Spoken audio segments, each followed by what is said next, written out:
These two topics in chapter 17, one, Moses hitting the rock. Now, there are two times that Moses hits the rock in the Bible, in the desert. One is when they just start, which is today, what we're reading today. And the second one is when they leave, when they're just about to enter the land of Israel. And the reason that Moses does not enter the land, according to God, him and Aaron, because they hit the rock. So we have here that God says, hit the rock. 40 years later, God says, speak to the rock. And that is something that we'll have to discuss. Why is that? Why not? And can we blame Moses for hitting the rock 40 years later? That's what he knows, right? Hitting the rock. So this is a fascinating thing, and we'll start reading and we'll see what happens. But in general, what is different between this time and 40 years later? The main difference is that it's a different generation. The whole generation of the people who came out of Egypt and are present now are not going to be present 40 years later. In the other episode, when Moses is asked to speak to the rock. And in general, the idea is that they have transformed themselves in the desert for 40 years. It is a different generation. God designed it that way. In the when the scouts come back after scouting the land and saying kind of they had we haven't read it yet because it's in the desert, but Moses sends 12 scouts, right, to see the land, and they come back with, most of them, 10 of them, with bad report.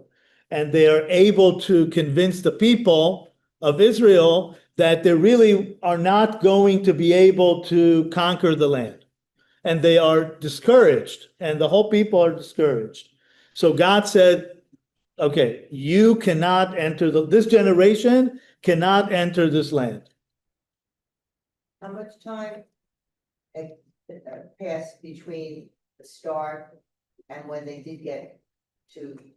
It's 40 years. No, 40 years to the end, but what was the time? Of the scouts? Yeah. Within the first year or two. Yes, it didn't take long. So this is we'll start reading and then we'll look at the text. If you're following our book, the blue book, it's on page 389. But if you're looking at other texts, it's chapter 17 in Exodus. The entire assembly of the children of Israel journeyed from the wilderness of Sin to their journeys according to the word of Hashem, of the Lord. They encamped in Rephidim, and there was no water for the people to drink. Okay, so there was no water. Now, the simple level of the reading is that they literally didn't have water to drink. And that's basic need. And just like a baby that is denied of anything, and it starts crying. But here, our rabbis tell us that it was more than just the water, because we know that God provided for them the whole time. We just read that last time that he gave them the manna and he gave them the quail, right? So they had food. He was able to provide for them miraculously or in God's way. So why are you worried? But again, this is all about exercise of faith. So, but here water it's a representation of Torah. Every time the Torah mentions water, it's a reference to Torah itself. So it is not just the physical water that they were missing, but the spiritual water that they were missing. So they are still slaves, right, in their mind. So God now is speaking to them, or speaks to Moses to speak to them as if they were still slaves. And he says to him, and God says, the people contended with Moses, and they said, "Give us water that we may drink." Moses said to them, "Why do you contend with me? Why do you test the Lord?" Okay, this is very important. You are contesting with me, but really you are challenging God. Because you've seen that God can provide you everything. Why are you now, what is it about this now episode that you are doubting God's power to provide for you? Okay, so a lot of times when people challenge, it's almost the psychological term is projecting, right? So they were really projecting their issues with God through Moses. It was really not Moses. They did it another time, we'll see, in the desert, when they wanted to build the golden calf, and they complained to Aaron, and they were going to kill Aaron. And Aaron said, they were going to kill me. So I had to do something. So it's really trying to go to God through the person. That in itself is a sign of still living in Egypt, when you need this the mediation between a person and God. Right? The whole idea of idol worshiping is that they needed to speak to the statues that they just made, to help them either intercede or to help them themselves.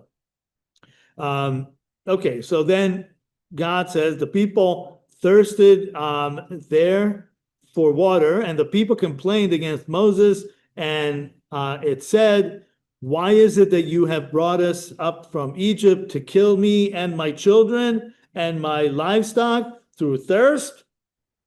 Okay. Moses cried out to the Lord, saying, "What shall I do for this people? A bit more, and they will stone me." Right? They're very angry. And anybody who ever led a group of people or a congregation would know that there's a point where sometimes things flip, and things can get heated. So the Lord said to Moses, "Pass before the people and take with you some of the elders of Israel." So this is an interesting thing, because God tells him, don't worry, don't be afraid. They're not going to stone you. Walk before them and you'll see. So sometimes approaching them is actually helping, because it's to cool it down. And then it says, "And in your hand take your staff with which you struck the river, and go. Behold, I shall stand before you by the rock in Horeb." Now, Horeb is the same name as Sinai. So they are in the same vicinity of Sinai, which means that they're very close to receiving the Ten Commandments. So we'll read about it either next time or the following time, the following session. "You shall strike the rock, and water will come forth from it, and the people will drink." Okay, so he's telling him, you strike the rock. So striking the rock here, it's always a comparison between, it's an unavoidable comparison between this time that Moses is instructed to strike the rock, and 40 years later when he's instructed to speak to the rock. So they are now the generation of slaves. They are used to force, to coercion, to do things through force. And that's what they're doing. So God is speaking to them in their language. And then Moses did so in the sight of the elders of Israel. He called the place Masa Umeriva. Masa Umeriva, Meriva is quarreling, and Masa is testing. So testing and quarreling. So testing God and quarreling with Moses. Another very important thing with the rock. Even the rock itself, 40 years later, behaves differently. Here it says, you shall strike the rock and water will come forth from it. So the rock needed to be hit. But in 40 years later, God said, you speak to the rock and the rock will give you water.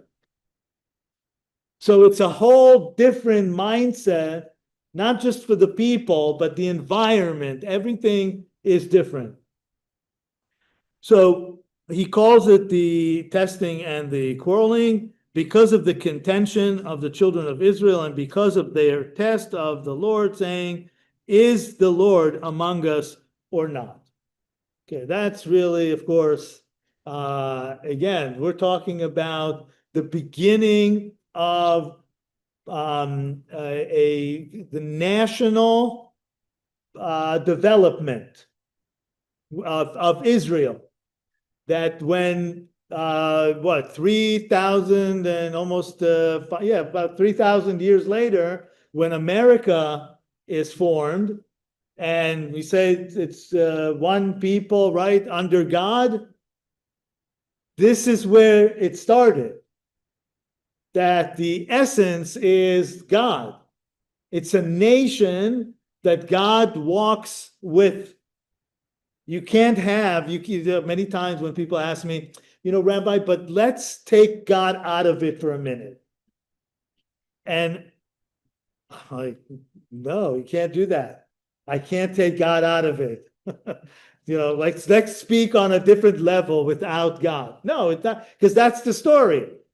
God took us out of Egypt. God made us a nation. God told Abraham, go forth.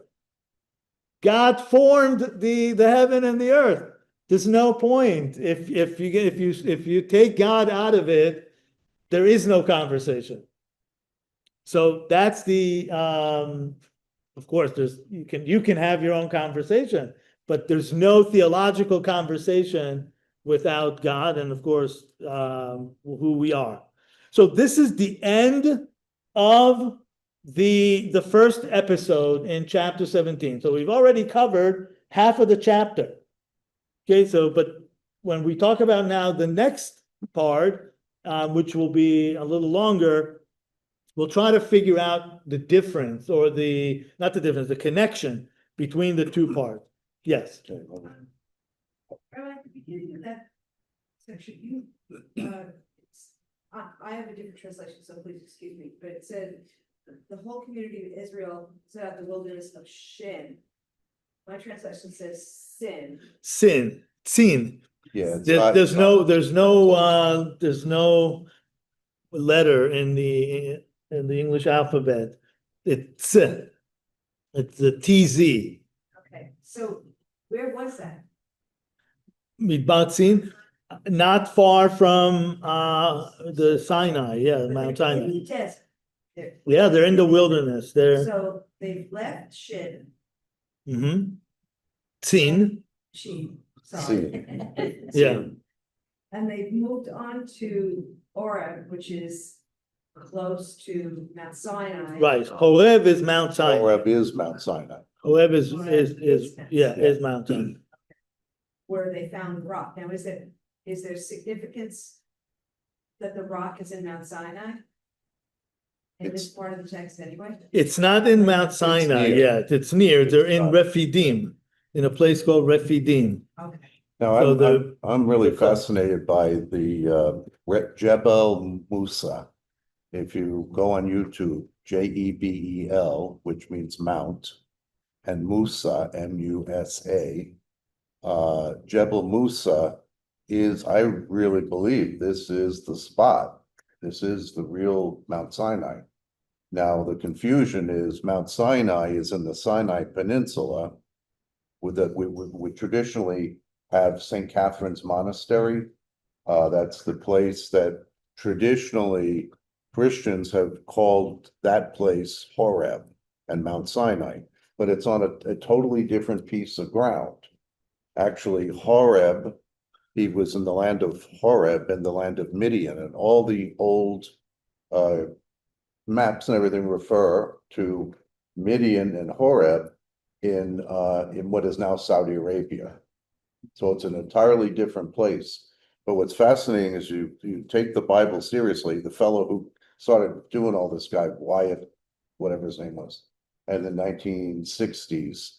So a place has been found that many people are investigating, but because it's in Saudi Arabia, they're not letting real archaeologists get in there and to see what is there. But what is there lines up exactly as the Bible is portraying it. You go from here to here to here, but we haven't really ever been able to get there, you know, and so some guys have gone there to film and to look and see and line it up. The most astounding thing, I think, two things, is the rock, that it's a big split rock. It's near Horeb. It's near what they identify as Mount Sinai. They're suggesting this is Mount Sinai, but the split rock has erosion, water erosion coming out of the rock in the middle of the desert. So it's really a fascinating thing. It's like, here's a split rock. Here you can see water did this, and it's not running now. And then the other really crazy thing is all these mountains in the area. It's not the biggest mountain, but it's a mountain that, and everything is brown, a brown color. This one mountain has black at the top of it, as if it was burned. So the story of the fire, you know, the pillar of fire and all. So they climbed up there and hit the black part, and it just chipped off. So it's not totally black. It is somehow burned. So it's fascinating. Go online. You can see there's a bunch of little ones that are on all over the place, and it's one amazing to me.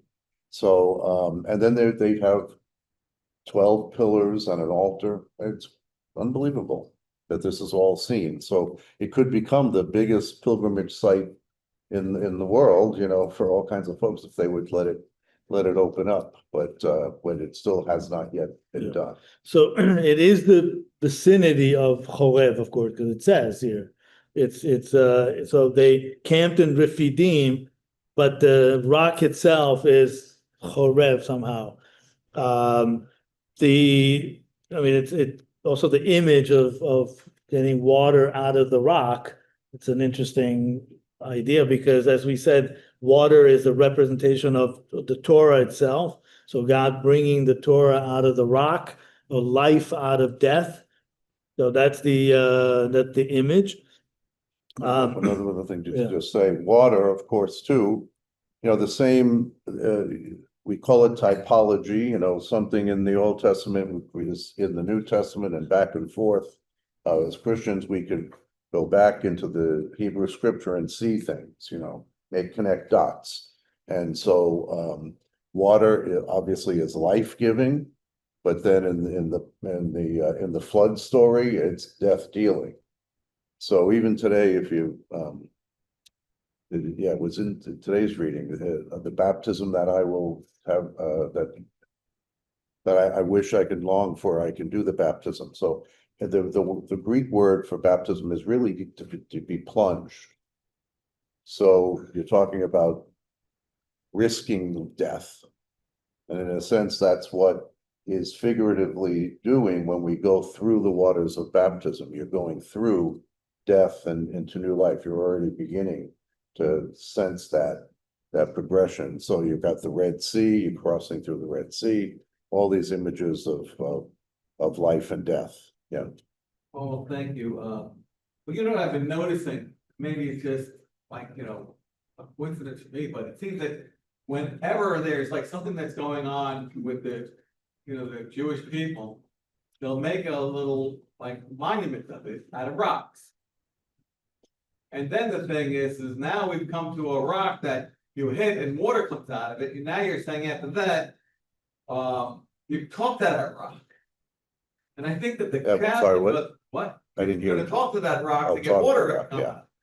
And the thing is that to me, it seems like God is basically preparing us for what we do with like our statuary and stuff like that, that's made out of rock. But also what came to my mind is, what did Jesus call Peter?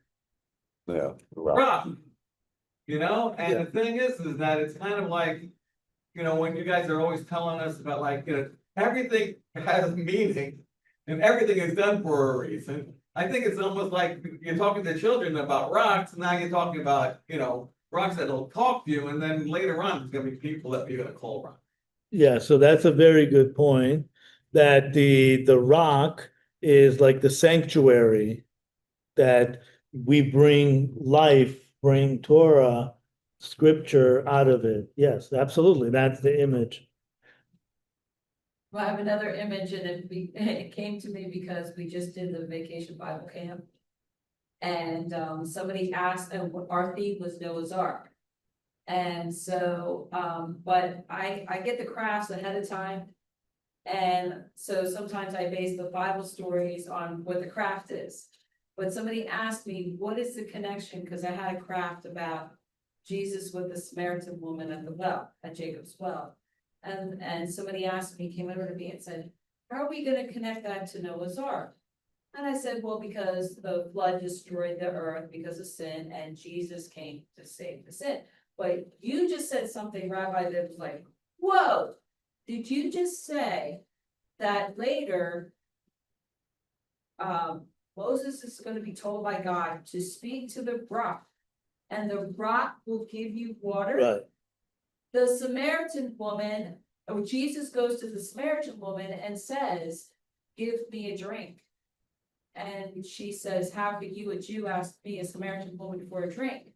And he said, if you, oh, I can read it.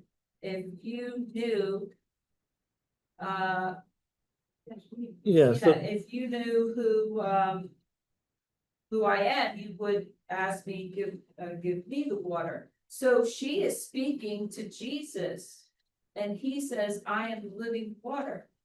So it only came to me because I just did this at the Bible study, but they said, I didn't know about the yeah, difference 40 years between later, the striking rock and will then give speaking. you the water. You won't have to hit and the water will come out gushing because you hit it. It's just you speak to it and it will give you Right? the water. But I will give you. Yeah, the only issue with the conversation is that sometimes online they don't hear us so much. So I want to, it's a quick question. Yeah. Just one thing. That when we pray, it's written that when we pray, the Lord will heal our land. So the land hears the Lord. And we see that in the rock that will hear the word of Moses, and in his prayer will heal the land, give water. Yes. So water is the well, is the source of life. There are midrashim that talk about that God himself is water. Because when in the creation, remember we talked about it, that it says and God's spirit was hovering over the water. So it is that the midrashim said that God is water in one sense. Well, that's it is an issue with it because that means God has a body, maybe for us, but water can also be appear in different ways, and steam and so forth. But so water is definitely that life coming out of death. Rock is an inanimate object, and when you hit it or you speak to it, it brings forth water, which is life. So, and that's what God wants to teach us throughout, right? That's the ultimate faith of Christianity and Judaism, that God brings back life out of death, which means that God is infinite. There's no limit to God and to life. So even, life and water, which are parallel, doesn't have, in Hebrew, doesn't have a singular form. It's only in plural. So it means that it appears in different ways, but it's an everlasting cycle of life. Okay, now the second episode here in chapter 17 begin with verse 8, and that's the war with the Amalekite. So first of all, why would it be coming right after this? So think about October 7th in Israel. Do you remember what happened right before the attack of Hamas on Israel? What happened in Israel? Do you remember?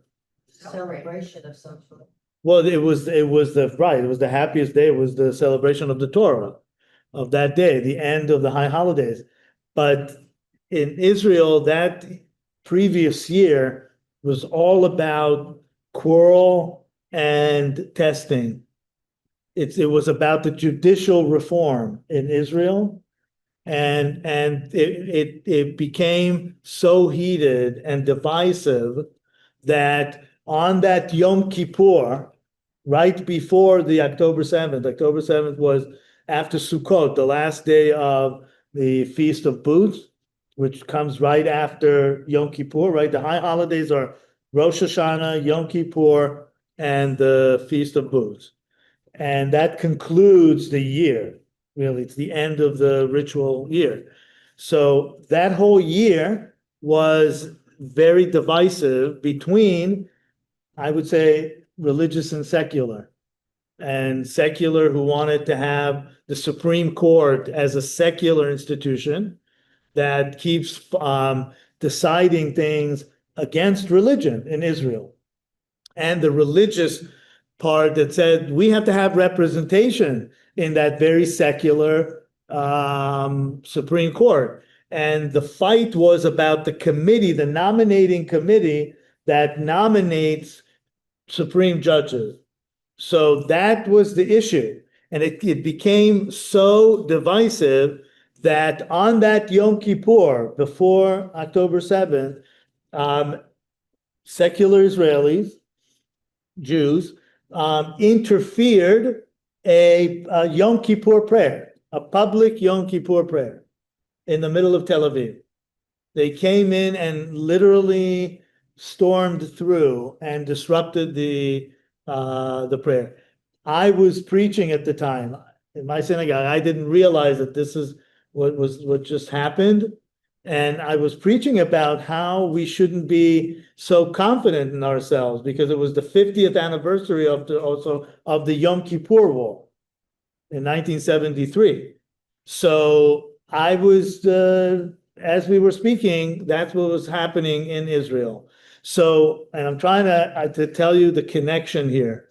So when there's a division in the people, that's when the enemy strikes. Of course, right? So it's not surprising that the next sentence after they ask, is the Lord among us? So imagine that there were still people who were doubting that God is among them. Yeah, let me give a little background so they can understand a little bit better, maybe. Being that I learned this myself, I always hear it with American ears or Christian ears. But Israel's going through a transformation right now, politically and religiously, because religious people have children and secular people don't have so many, if at all.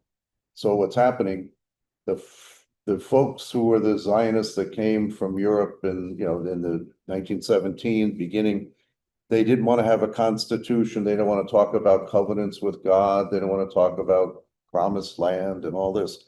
They just said, we're here and we're going to build a nation. So that was the majority of those people. The religious people were there, but they were always a minority. Right now, it is going like this. The religious people are more people, so they want more representation. The secular Supreme Court was started at the beginning in 1947. They don't want to give up power. You know, we want secular Israel, and we're not going to do this religious stuff. And so now that was the big fight about the Supreme Court. They nominate, nobody votes for the Supreme Court. They themselves nominate the new members. So it's all secular people who, of course, are going to reproduce themselves and only let the secular people be on the Supreme Court. So it doesn't matter what the Knesset says. They make a law, and if the secular people don't like it, they strike it. So there's never any real community kind of going on there. And it is a division, it is a divide. So every time there's a division, there is a death, in a sense. You know, so that's the story of Tish B'Av. Where Tish B'Av is the fall of the two temples on the same day on the Jewish calendar. That's another weird thing, okay? So Tish B'Av, the first temple falls on the 9th of Av. The second temple falls 500 years later on the 9th of Av, the same day. And the interpretation is we were divided inside Jerusalem, so Jerusalem fell. I'm worried about Buster. Why? Oh, did it go off? I I don't don't know. know. Well, give me that. Yeah, I don't know. It's It's on. very hot. Oh, great. I'll continue. So, this is the, the division in the people. Is God with us or not? And then it says, Amalek came and battled Israel in Rephidim. So the same place that they camped in and had the whole argument, Amalek comes in. Now, Amalek is the worst enemy of Israel. And we'll explain, we'll look why. But Moses said to Joshua, choose people for us and go to battle with Amalek. Tomorrow I will stand on top of the hill with the staff of God in my hand.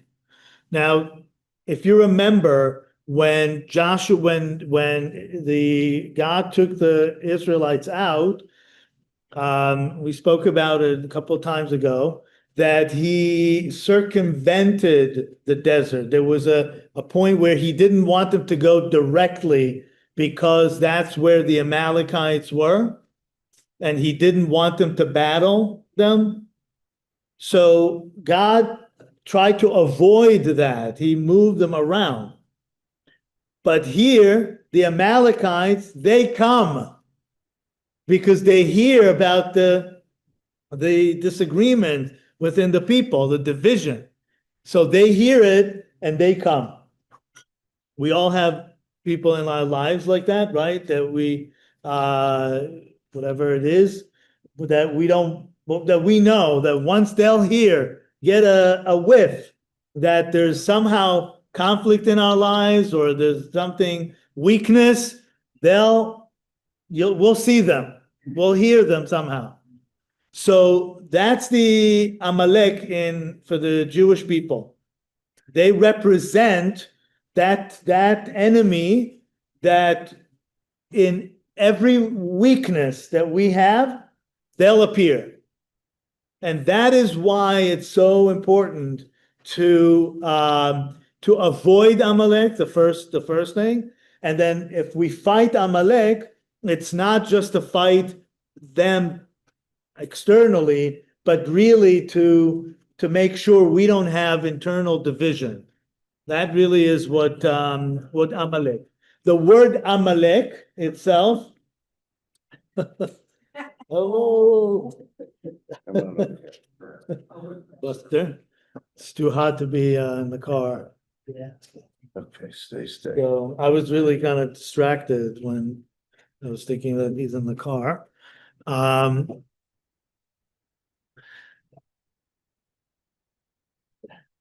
So Amalek, the word Amalek, and then we'll learn something very, very important. This is this paragraph is teaches us forever. Because when do we see Amalek again? The Amalekite.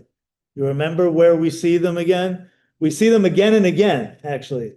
But the most kind of memorable part is when King Saul is directed by Samuel to fight them to annihilate them completely, right? And he tells him, "You're now the king of Israel," and a king, just like in America, the Constitution allows the federal government to protect the people in case of war, right? There are certain things that the government or the president has to do, and that's protecting the people militarily, so against external enemies. So Saul was the first king of Israel, and Samuel says to him, God is directing you to fight Amalek and to totally, completely destroy them.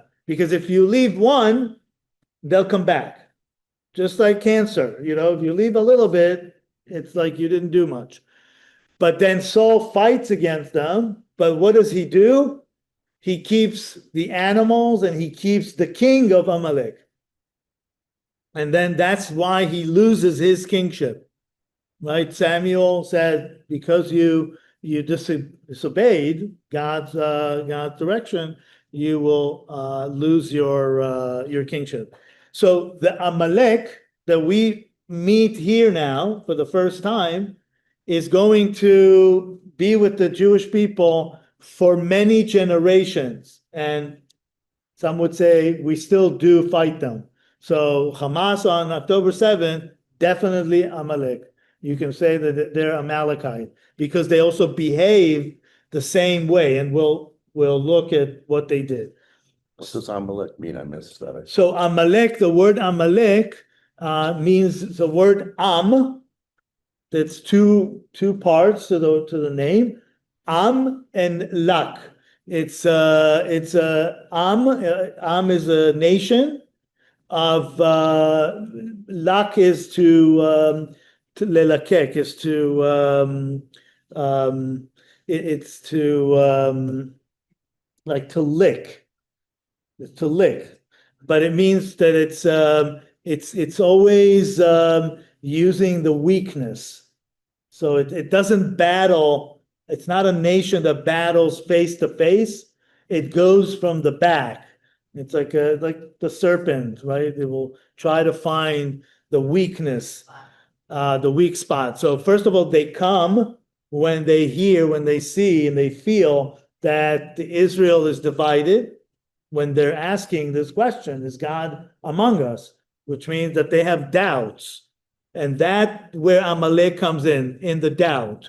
Remember what we said about the serpent? The bite of the serpent was the insertion of doubt into this world. And Amalek is the same idea. And they come through every time there's doubt.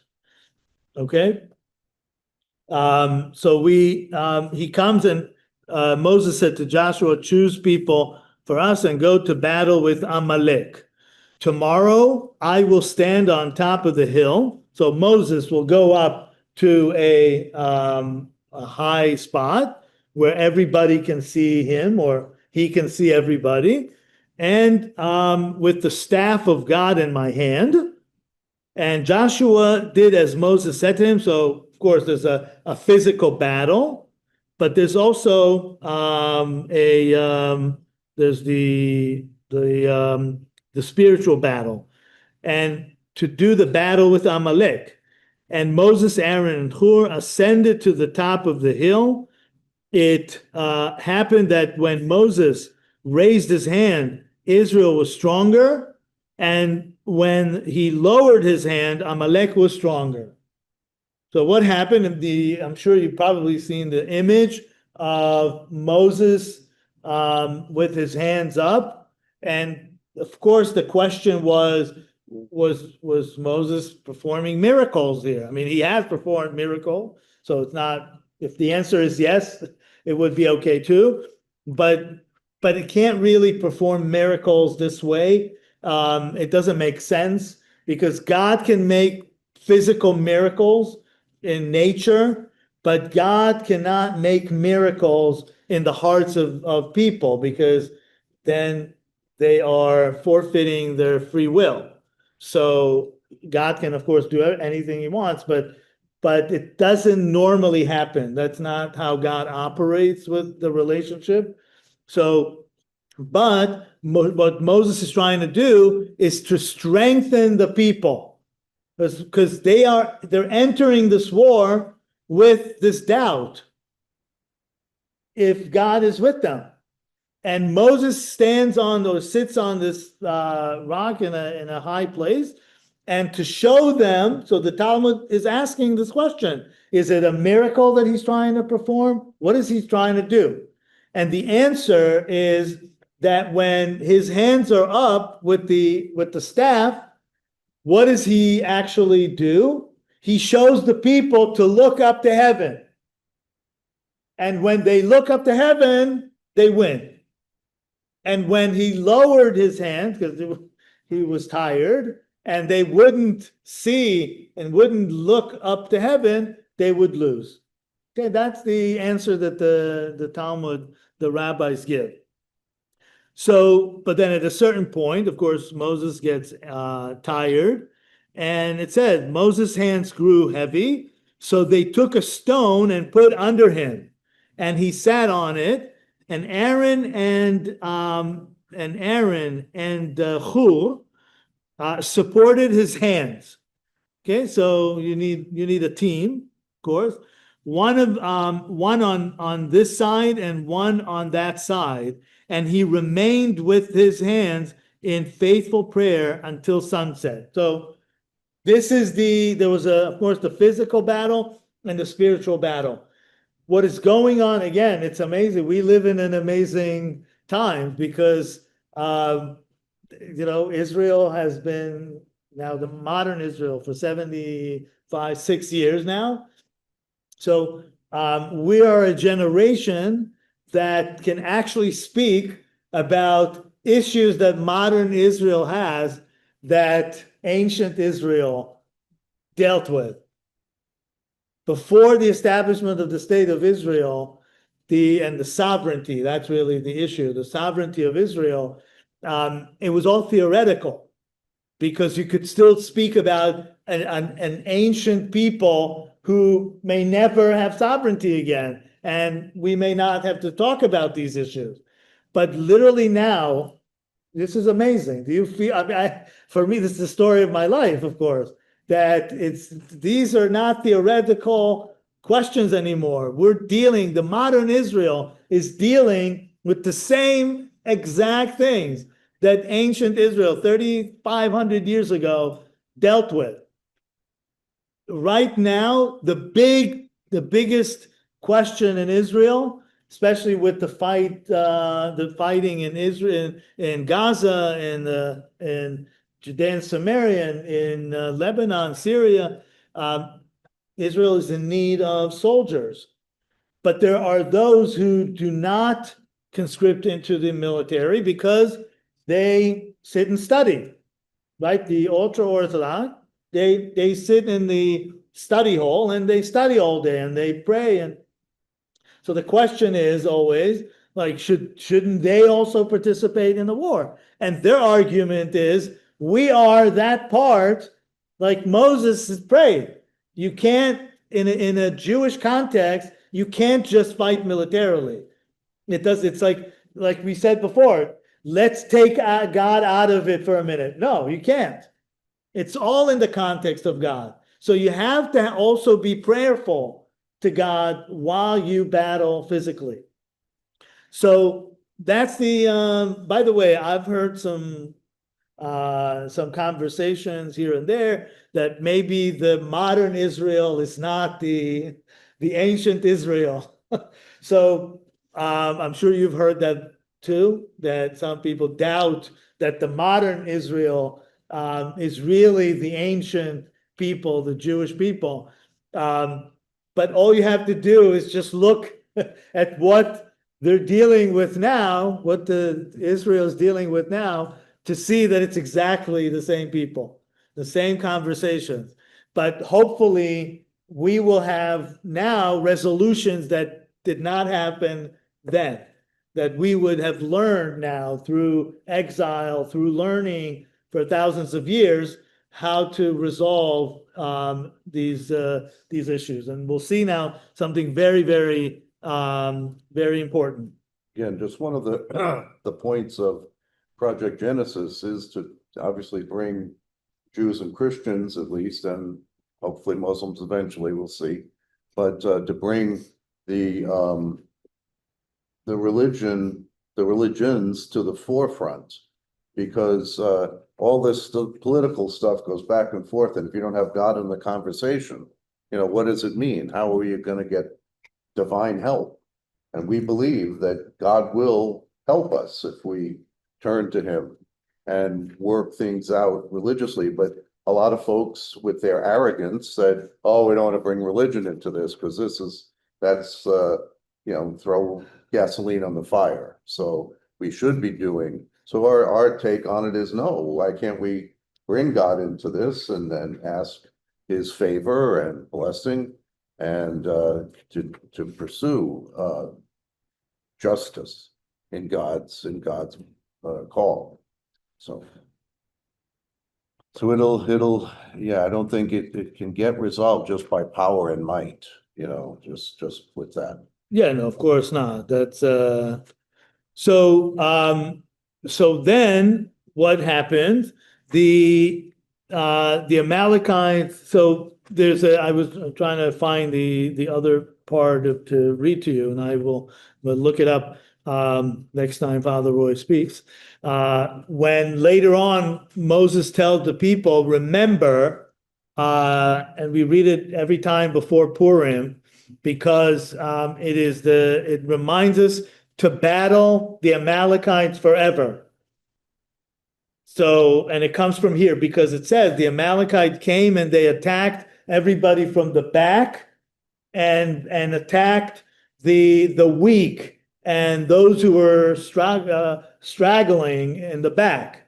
So it's the same thing as October 7th. Hamas didn't come and fight the Israeli military.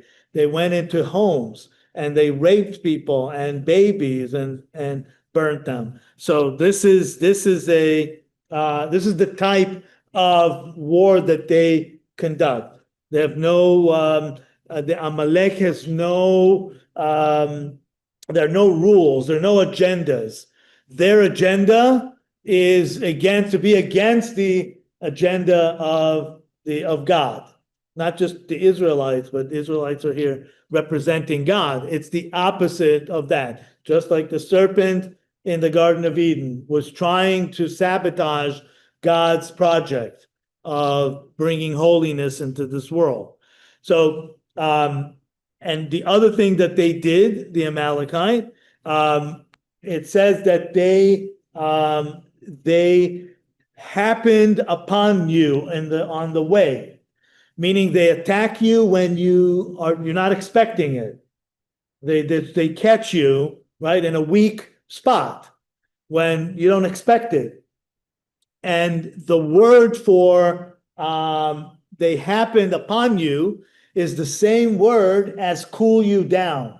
In Hebrew, it's the same word. Karcha is mikre, it's a happenstance, it's just happened. And also to cool you down. But there's a connection between them.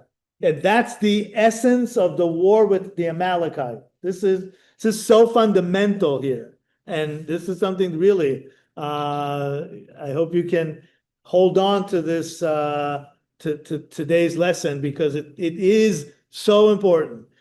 Because the Amalekite, when they happened upon you, what God hates the most is when people say, oh, it just happened. So there's actually in Hebrew, there's no such word as coincidence. There's no word for coincidence in Hebrew. The word is mikre, is happen, something happened. But it never would imply that it was a coincidence, that it came from nowhere. Because in the the world of God, there are no coincidences. And actually, when you read the word happened in Hebrew, mikre, that something happened, you can see the word spelled in only from God. Rak me Hashem. It's an interesting word. So God hates that, because that means that there is no supervision here. There's no system, right? That God didn't create this world. That things just happen, like the Big Bang, okay, it just happened. Maybe there was a Big Bang, but even if there was a Big Bang, that was part of God's plan, right? So I've never seen any art or a beautiful painting that just happened by somebody splashing paint on the wall. The Mona Lisa didn't just happen, right? So this world didn't just happen. Clearly, there's a design here. So it can't. So what God hates the most is when you say that it was coincidence, that it just happened. But Amalek is that philosophy that no, don't worry. There was it didn't happen because of the hand of God. The whole story of Egypt, leaving Egypt, was the hand of God. Remember? It started with the finger of God and it ended with the hand of God. So it was all about God. So here comes a nation that tries to, just like in the Garden of Eden, God created the man and his wife and put him in the Garden of Eden under his presence. And there was a serpent that tried to doubt that God is in charge here. This is now on a national level. God took out a nation out of a nation. And the whole point was to bring that idea into this world that God is in charge. God created this world. You should be passionate about this. And the people are passionate. And here comes a people that will cool them down. Doubt cools you down, right? Everybody knows the friend who always tells you when you think you want to do something and they will say, no, but I don't think you can do that. Oh, I don't think, they always are the devil's advocate. And I always tell these people that are telling me, just to be the devil's advocate. I'm like, no, the devil has enough advocates. He doesn't need another advocate. Be passionate. Be the advocate of God, that you can do it. Right? And the whole story of the Bible is, yes, you can do it. You can prevail. You can come into the land and win against those nations that you seem to be afraid of because they have high walls. Okay, well, what's a high wall for God? God wants for you to win. God keeps telling us, I will even bring the not the bee, the bigger one, Wasp. the wasp. I'll bring the wasp. Meaning the wasp can go through any hole in the wall. So I can get into any place. I don't have to fight them with the big machinery to try to penetrate that wall. I can pass this wall with whatever other means. So that's the whole point. So Amalek is not just a nation.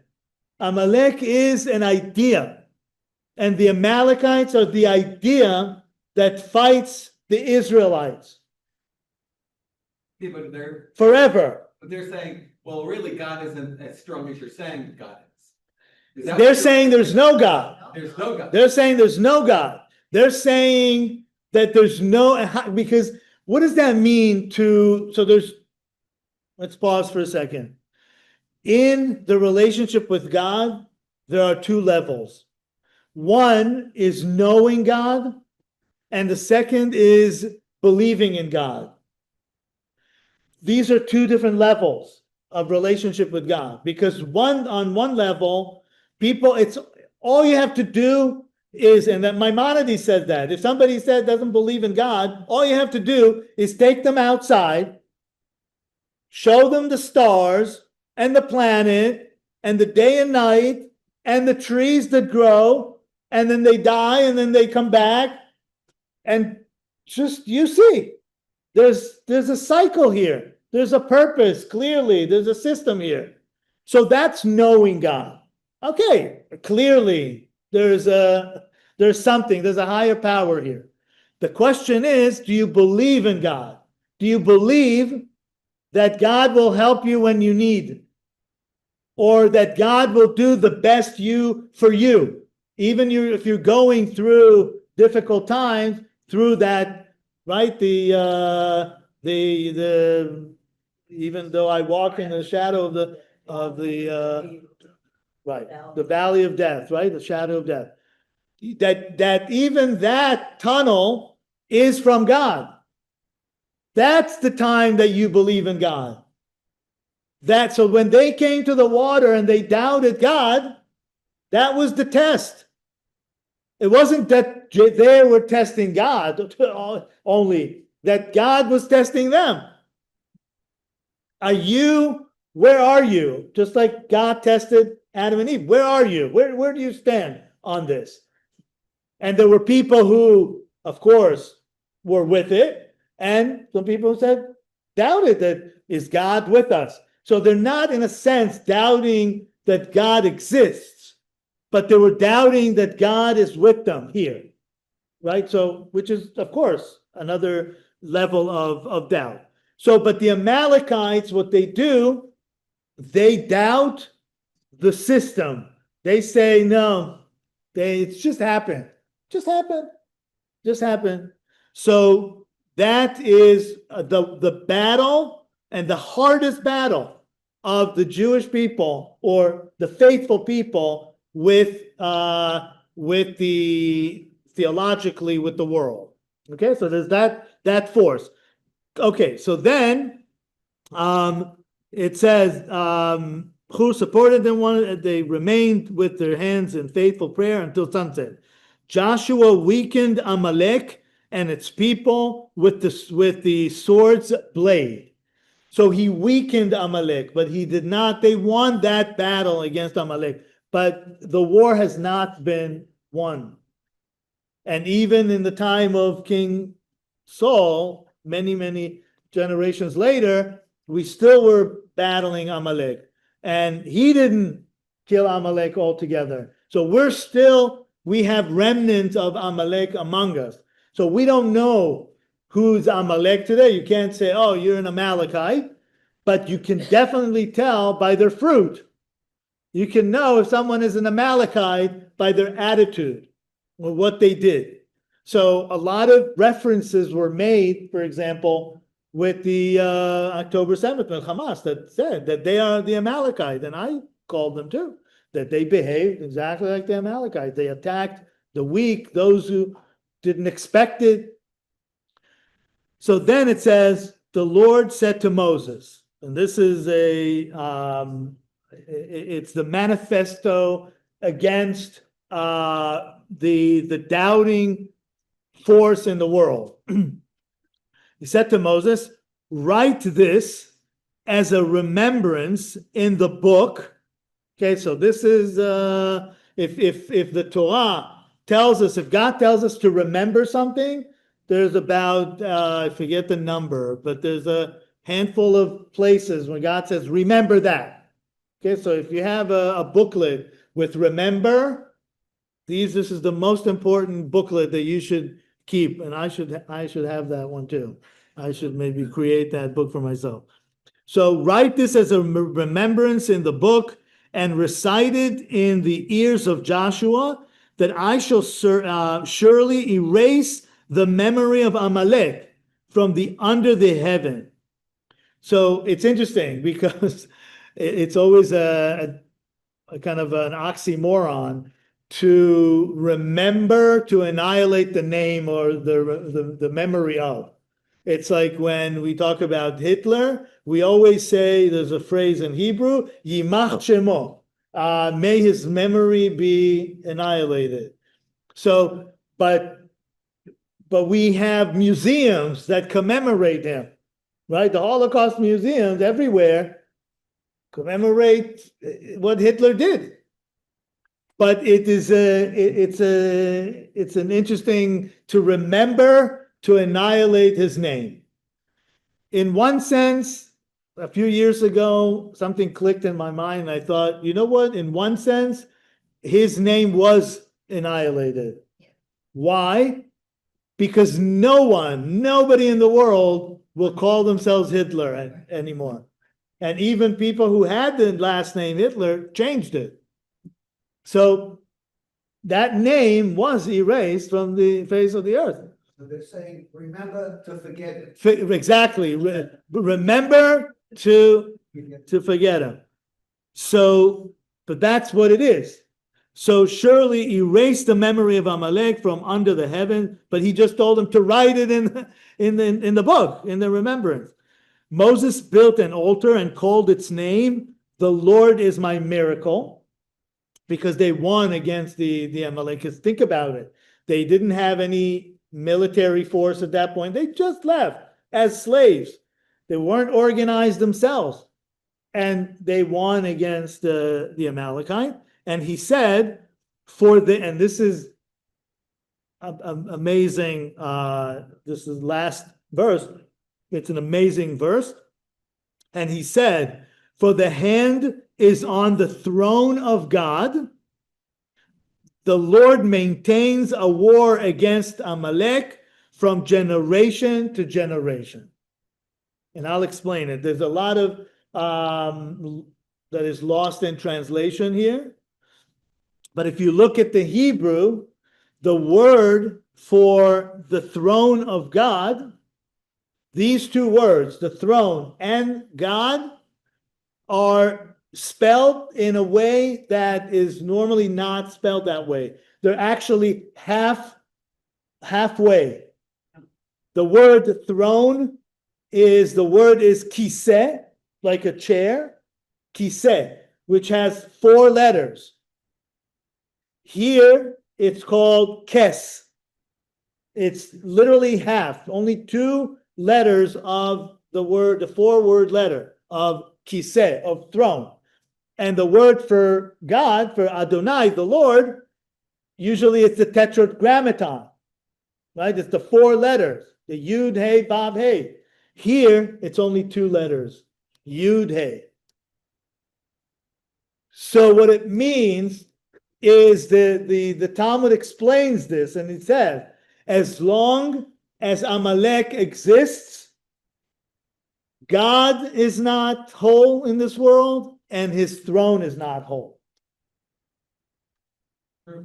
Because there will always be people or forces that would try to push it out. That when we believe, we're so faithful. Imagine something happens to you, and you saw a miracle in your life. I mean, I'm sure I don't know, I maybe I'm assuming, but have you seen at least one miracle in your life?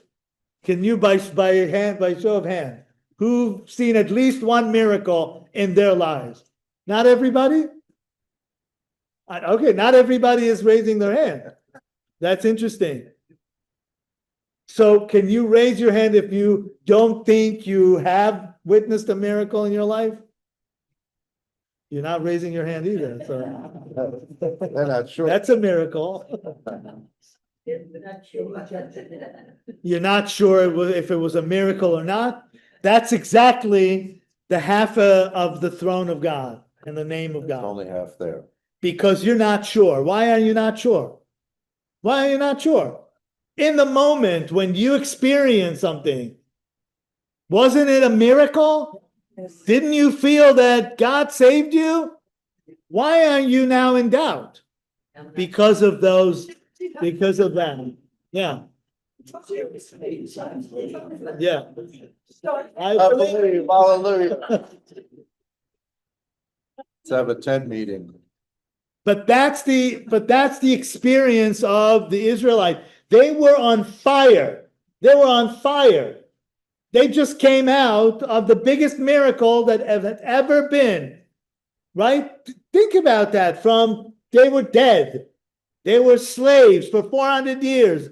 God took them through all these miracles against Pharaoh, the Egyptian, the most powerful force in the world, that there was no chance that they would even dream of beating. And they're out. And they see God's pillar of fire and his clouds protecting them. They're on fire. Thank you for bringing me the water. But you're bringing me the water. I'm on fire and you're pouring the water. And the Amalekites, the Talmud says, they are like water poured on the fire to quench the fire. They actually, what they say, it's like putting a fire, burnt fire in a tub of water to cool it. So this is the force that is always against us. And one last example is with Elijah. Remember, he fought the priest of the Baal, who did the same thing. They were pouring water over, he told them to pour water over the altar because he wanted to show them, but that ultimately the fire, the power of fire is greater than the power of the water. That he can light the fire even upon their water. And that was the ultimate, he showed the ultimate victory against those forces. But we now have to do it as people. Elijah was one, he'll come back. Elijah is the harbinger that comes back. He's, I guess in Christianity, he's John the Baptist, right? That brings back, he is the harbinger of the Messiah, of course, and the Messianic times, that Amalek will be annihilated completely. Okay, so what did you just hear this morning if you were at Mass? Jesus said, I want to bring fire to the earth, and I wish it were burning. So it's interesting that there's Jesus lighting the fire, and so amen. And there will be separation too. That's a big deal. You know, we all want to sing Kumbaya all the time, but you can't do the Kumbaya with Amalekites, I guess. You know. So we were talking about water, right? And the conflict around the water, which is really the conflict around the faith in God, the test in God. And then when our enemy sees that doubt, this conflict, they come in, and this is a pattern. You'll see throughout history, when we doubt, the enemy comes in and we have to fight them. But one day, that doubt, the head of the serpent, whatever image you have, is going to be cut off, and God will reveal himself in a way that there will be no doubt anymore in this world.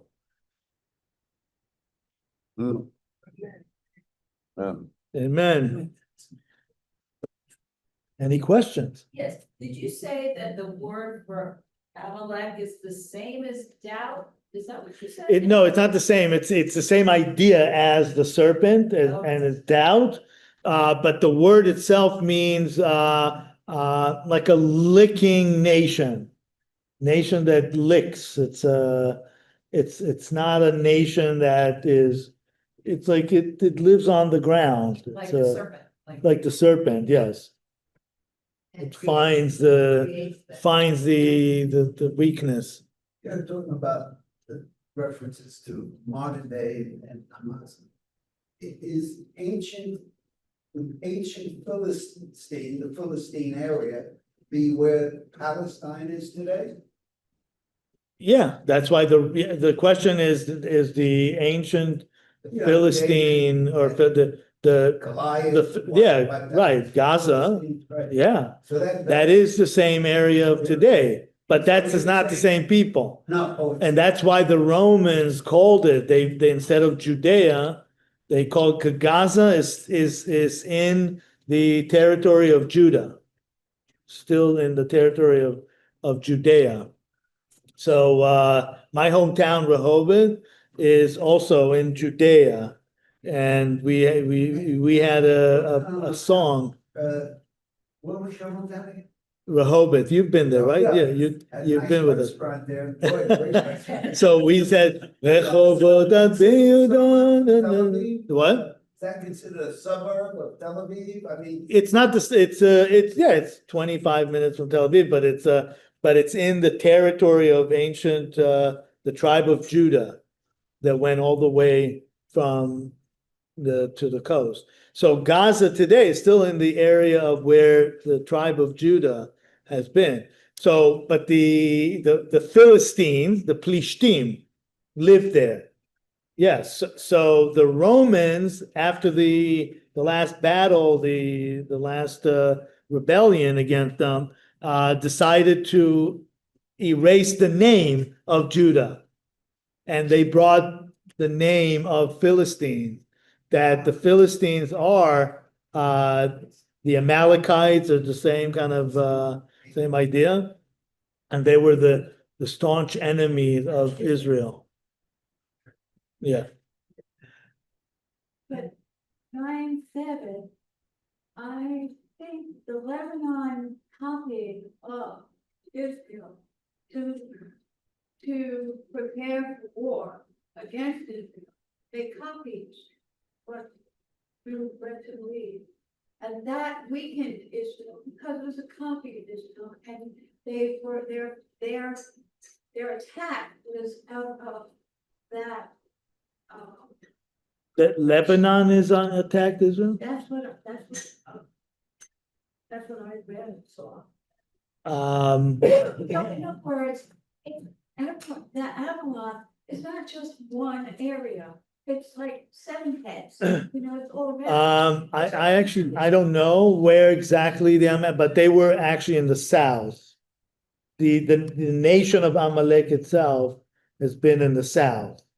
So, At this time, they could have branched out to. but maybe, yeah, they could have branched out, yeah. I don't know exactly. Well, where they were, it's but a the more important thing is, symbol, too. Yeah, it's a not just- symbol, right? yeah, It's a, not just one. not just one group of people. It's the idea that wants to cool you down, to say, even in America, you get, because I compare Israel to America, because of course I see America as a Judeo-Christian country, and it's at least that was the roots of America. And when people try to pour water on the excitement of what America is, and the free people, and that it's a great country, it's a blessed country, you know, that the whole world wants to come here still, tariffs or not, people are still trying to come here. So let's not forget that. Of Yeah. course, that's the whole idea too of the country is based on God. It's in the Constitution. So very important distinction. If you don't have God in the picture, God gave the inalienable rights. What the state gives, the state can take away. And that's what Europe is struggling with right now. They don't have the freedom of speech. You know, that's a God-given right as we see it here. It's a God-given right. Nobody can take that. It's by his divinity. He granted us freedom of speech. But you go to England now, you can't say nothing about nothing. Because the government gave you that right to speak or not. And what they have deemed criminal or illegal, that's it. You get arrested now. There was a woman that was standing outside a clinic, abortion clinic, standing there in silence, and she admitted to be praying in silence, and she was arrested. So the insanity of this is getting just like crazy, but People's mind. the freedom of your mind even, yeah, so this is, we are in a blessed place because of the biblical history that our forebears knew and implemented. It's implemented, it's God-given rights, and that's all. No place else on earth has that. So we are the one place where rights are given by God. But they take, of course, for people who don't have God, you take it out of the picture, and then so it is. It's what the government wants, the state wants to give you. So this is the fundamental difference, United States from other places. And I have to say, in Israel, they don't have a constitution because they could not agree. The first folks that got their war secular and didn't want to ground this whole project on God. Well, that's a problem, so with all of we're hearing today, if you don't have God in the picture, what are you going to do? How do you ground everything? So the faith journey, this is something that's very strong in the Judeo-Christian tradition, and that's how we got here. And George Washington, when he I never heard this in school, never heard any of this, but the first thing he did after he got inaugurated was go down from Wall Street to Trinity Church, and he had the entire Congress, the entire Supreme Court, and himself, and he opened up to the book of Deuteronomy and made a covenant with God, saying, there is no Israel right now. We are asking you to bless us as you gave blessings to Israel. And we also realize that if we get the blessings, then the curses will also come. And so we want that. So he made a covenant with God, the first president of the United States. And that's an interesting idea. I love, if you want to read a crazy book, Jonathan Cahn, who is a Messianic rabbi, it's called The Harbinger. Wow.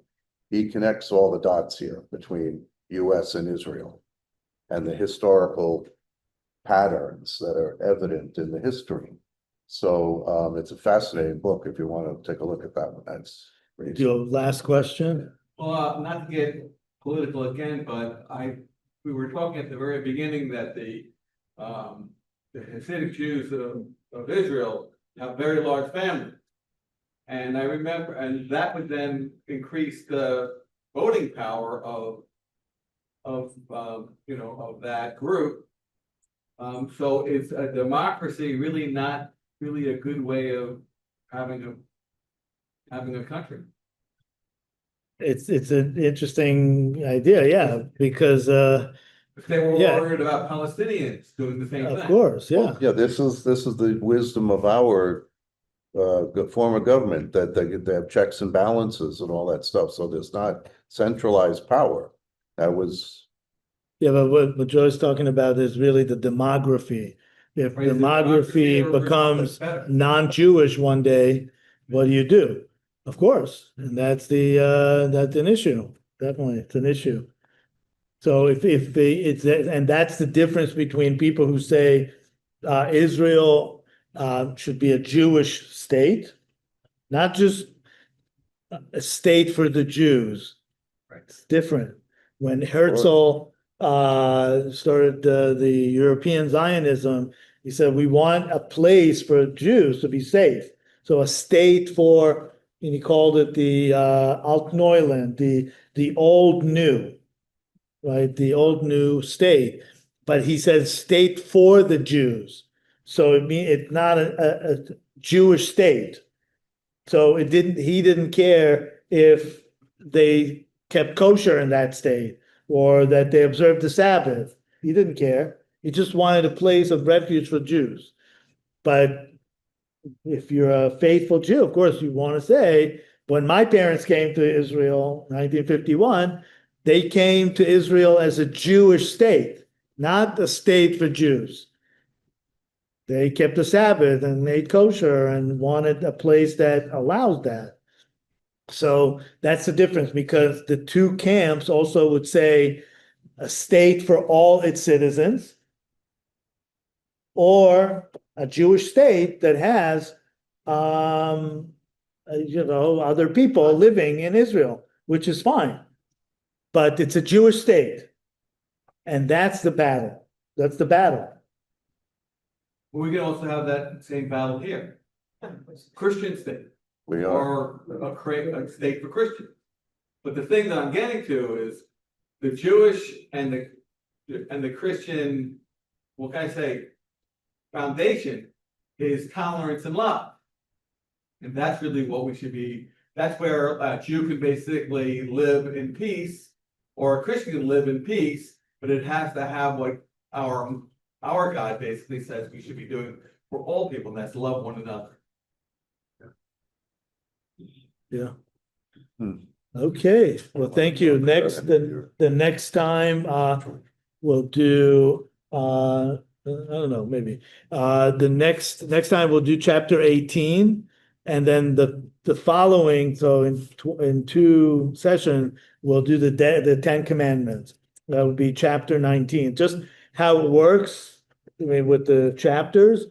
But so next time, we're starting already them settling in front of the Mount Sinai, but there's a lot to talk about before the receiving of the 10 Commandments.